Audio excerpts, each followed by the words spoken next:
Hello guys, today in this video I'm gonna show you how to improve bed adhesion.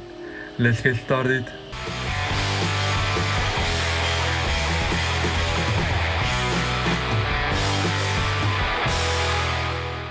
First of all, you don't need any special build plate. I use regular clone BuildTak build plate, even separate from big build plate. Let's see, check first layer attempt.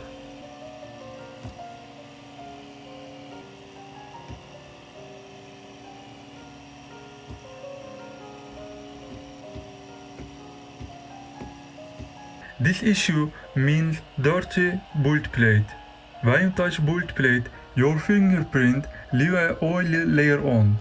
This problem didn't let stick filament to build plate, so you clean surface isopropyl alcohol or any cleaner material.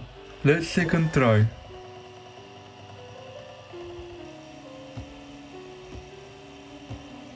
This time we seen another issue. This problem means not correct leveling build platform. Look closely. Right plate seems okay, but left side is too high from plate. If you have set screw, re-level all corner again with piece of paper. If you have larger and tilty build plate, you must be use leveling probe and bed mesh. One more quick tip, if you decrease first layer speed, this gonna be improve layer adhesion. After check out all step, you can see perfect first layer and bed adhesion. And that's all. Don't forget to subscribe my channel and see you in next video.